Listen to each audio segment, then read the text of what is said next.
Have you ever wondered what games you should keep or you should lose? Find out here at Purge Reviews. Every once in a while, a game will pop up that I really want to like. I hear a lot of buzz online, and you're like, man, I don't know if that's for me, but I really want to like it. And it almost feels like there's a clique or a club to like in that game. And Tales of Arabian Nights is like that for me. It's got this book of tales, and people talk about these funny tales they're having and how great it is and how much fun they have. And then I play it, it falls flat. We're reading these random stories that really aren't connecting. And it's not really a story to me. It's just kind of random things that are happening. So then I put it back on the shelf, and I pull it out again, and I play it again, and I have the same experience. No matter how many times I play this game, I'm just not having fun. Now, first of all, I don't like reading with my friends. That's something I'll play more with my family or my wife. But the stories are so, your decisions don't matter. They're so random that it's like, ha, you had a sex change, or ha, you went to go pray and somebody stabbed you. Ha, the poor person you saw was actually nice. You decided to fight them, or you decided to be nice to them, and now you're fighting them. It's just not a funny thing. There's nothing that kind of triggers what's going to happen. It's not like, praying is good and stabbing somebody is bad. You could stab somebody, it'd be a great decision. You can go pray or be nice and kind to somebody and it doesn't work out for you. Sure, that's life. I don't know that's fun in a board game. I don't know that I want my decisions to end up being random, and then you have to read these long passages. And this game is really about looking at a matrix, finding out what decision you're going to make on how you're going to react to it, although you don't know what's good and what's bad necessarily. Even the clues in the scenario don't tell you what would be good or bad. And then you just kind of have something happen to you that you read, and you get some story points or destiny points, and things move on. I don't know that that's very compelling to me. And look, I put a lot of time into this game to play it, and I just don't have fun. But I read all these things online about people loving this game and having a great time, and I just don't. And I really just feel like I want to be in that club, but I can't force my way in. I'm not invited to the party. No matter how many times I play this, the fun isn't coming across. Maybe it's me. Tales of Arabian Nights may be the perfect wife or husband, and maybe the perfect companion to take in board gaming, and I'm the problem. Maybe it's my own imagination, my own fun. I don't enjoy playing Rory Story Cubes. I don't enjoy randomness that much. I want my decisions to matter in a game. I want what I'm doing to make sense. It doesn't make sense. The story's so convoluted. It's not a linear path you're taking, or even a branching off path of a linear start.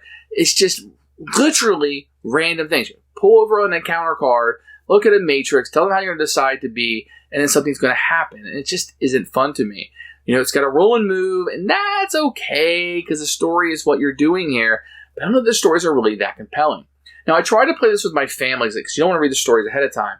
And I do have to say there's a lot of adult content in this. This is depending on where your family is at, I have a 5 and a 7-year-old, so talking about sex changes and beheadings and seducing people, it's a little bit above them. Maybe you get a 12, 13, 14 range, you won't find that. But does 14-year-olds want to sit around and read a book together with their parents?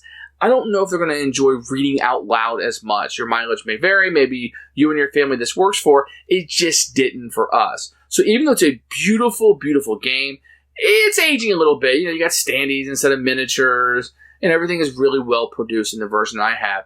I got to get rid of this, guys. I have to purge it because it's just not bringing any fun in. And at the end of the day, if I'm going to play a game with my kids, maybe I'll go play a game. If I want to do an activity like a Meeple Circus or a junk art, maybe we'll go do an activity. Or if I want to read a book, I think we'll just go read a traditional book and not try to mess with the game around it. Because it is very boring in a 4-player game. We're looking at matrices for you, and you're invested in the story, what's happening to you. Everybody's just kind of looking around and twiddling their thumbs. Maybe listening to your story, but maybe not, because it's not as interesting to them to hear 4 convoluted stories that have no connection to each other. I'm not sure that's fun. So for me, it's going to be a Purge. This one gets a lot of good reviews. I know that I'm in the minority on this. If you want to try this out and you feel like reading with your friends is a good time, this is probably where you want to start. This is the popular one. There's some other ones. I'm going to review those soon. But this is probably where you want to start. This is the granddaddy of them all. Have a good time. I don't know that I'm going to be there enjoying it with you. So absolute Purge for me. Here's Tales of Arabian Nights. This is the Z-Man Games edition, the legendary storytelling board game in the world of Aladdin and Sinbad. Let's open it up. You just got a beautiful cover here. That looks great. You're going to get a matrix reaction chart. You're going to get the rules of play, which we'll take a look at in a few minutes. You're going to get your book of tales. It's a spiral book with just hundreds and hundreds of stories in there. You're going to get a player aid, really hard cardboard, very nice for each of the players. It'll have their encounter reaction choices, the available skills, and kind of how you play a turn. You will get a beautiful board, which will open up in a second. You're going to get a number of cards. You're going to get a lot of cards, and it's pretty good quality. You might want to sleeve them if you play a ton. You're going to get standees, which is okay, and just a bunch of tokens. As you can tell, the box is this big, really to fit the book and the board more than the components that you're going to get. Now, the board is going to be humongous. This is a pretty big board. And maybe some collector's edition boards are bigger. You're going to have a wealth chart up here. You're going to have your story on this side and your destiny on the other side. And a little bit of a map here of India. You're going to have a little bit of Asia, Europe, and Africa over here. And basically, it's one of those, like, almost like one of those hidden movement games is what it's kind of going to look like on the board. Here are the rules for Tales of Arabian Nights. You're going to see a table of contents, a component list, of which there's pictures. I think that's a must, and tells you how to win the game. Then you're going to have a full 2-page setup. You're going to have how to set it up on the sides and a picture of it with numbers corresponding, which is excellent. Good job. A game sequence overview and some little instructions and how things kind of work, and it'll jump into how you play the game and actually the rules. Really very simple game. Some of this encounter phase stuff is a little bit confusing. You really need to have it down. Somebody needs to have this down when you start to play, just how to look up the stories and kind of go from there. Then you're going to have the skills, kind of how they work, losing skills, and then you're going to have the status as the wealth and what happens if somebody dies in the game end. Common questions here, some optional rules to make it shorter. Most people are probably going to want to play with those rules. And then you'll have a note to readers just about the story, some credits, and most importantly, the biographies you'll have for this. It's a good thing to read before you get started, because you may know Aladdin from Disney, but this Aladdin is going to be a little bit different, more of a traditional Aladdin than probably what you're used to. This is pretty much useless on the back. So that's the rule book. Not too bad. Very good rule book. Excellent choice. Each player will choose a character. In this case, I'm going to put Alibaba there. You'll start out in Baghdad. Now, you're going to have a chart up here, which will be upside down for you. But depending on how wealthy you are, the more you can move. You'll kind of tap out here at rich, and it'll go down as you become more wealthy. So rich can move 4 and 4. That's 4 land spaces and 4 of your water. Maybe on a penniless, you can move 3 on land and 2 on water. And you can do both. So you can move across water and land in the same turn. But you can never move more than the less one. So if your less is 3 and 2, you can never move more than 2 combined or 3 on land. Everybody will start the game off with a quest card, and this will kind of drive you of what you want to do. You can see these can get pretty wordy, but what they'll allow you to do is kind of set up things on the board and kind of give you a narrative of what you're trying to do. So you're going to have a stories track over here, and you're going to have a destiny track on this side. So before the game starts, you'll decide how many story and how many destiny tokens that you're trying to get, with a combined 20 being the answer. So you might want 17 story and 3 destiny, and then that's kind of what you'll work towards, but that will be secret information. So what you'll do on a turn is you'll move a number of spaces on the board wherever you want to go, and then you'll draw a card from the encounter deck. And normally, let me show you a few of these. They'll have a few spots on this like that you'll do, or you might have something like this. This is pretty much the easiest. You'll look, and I'm on a green spot, so you correspond here to the green. That will tell you 17. So then what you'll do is you go to your book of tales, and I'm not going to do any spoilers here, so don't worry. And there's so much in here, you'll never remember it, you'll never see it again probably. But you'll go over here to 17, and you'll decide what was on the card. So you roll the dice, you got a 5, you'll add that to the number on the city, which was 2, is 7. Dark creatures is J. You'll go to the J track, and you'll see there's one for each letter in here. And you look at the word dark, that's what you're looking at, and you'll choose if you want to pray, study, capture, attack, follow, aid, seek aid, or hide. And let's say you want to capture. Then you would turn 2433.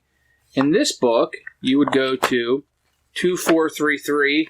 Spoiler alert, I'm going to read 1 to you out of thousands in here. If you think that will ruin your enjoyment of the game, then maybe stop watching. But I assure you, you're not going to remember this. For 3 nights, you have pursued a beast so black you can see it when you're not looking directly at it. You resolve to capture the creature, you might learn.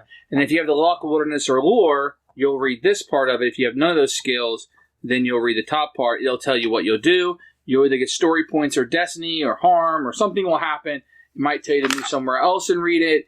And that's pretty much the game. So a lot of it's just kind of moving around, encountering these things, making wild decisions about how you're going to react to the situation, and then reading it and seeing what happens. That is a group, that is an overflow of the game of what you're doing. So you're moving around, and you might go somewhere because you have a quest that you need to, accomplish. Or somebody might be like, go to a certain city, let's say Tripoli, and do this or that. And so I might be driving you somewhere, but as you go, you'll have these random encounters that you will do. Who should buy this game? This is for people who like to read together. I mean, if you really want a game where you're rolling and moving and you have these random stories and you find enjoyment out of that or laughing at it, then so be it. Just know that the material is maybe out of the range of a small child with beheadings and stuff and kind of the violence that's going on. I don't know where you stand on that. Everybody's going to have a different level, but that was important enough for me that I wanted to bring it up. If you don't want your stories to make sense, if it's okay that random things are happening to you, and I'm not putting it down, that's going to be okay for some players. I would probably stick to maybe 1 to 3 players. 3's kind of pushing it because it's going to be a lot of just kind of like random reading that's going on. You're going to be sitting around listening to somebody else make decisions and read about their character before it gets back to you. So 4 is pushing it way too much. I don't want to ever play this game with 4 or 3. Maybe even a solo experience. If you just feel like reading a book, but you kind of want to roll some dice with it, this might be it. Otherwise, this is absolutely try before you buy. Make sure this is the type of game that you actually want to play. I'd rather play something like Sherlock Holmes, Consulting Detective, that has that reading in it, but I'm also trying to deduct and figure out this puzzle that's going on. So that's going to be more my style. Purge on this one. I hope you try it. I hope you enjoy it. I hope it works out for you. But this is a bitter breakup for me. Thanks for watching the video. I really appreciate you tuning in. If you liked it, please like it and hit that little subscribe button. That really helps out the channel. Lets us know that you're getting the videos that you want.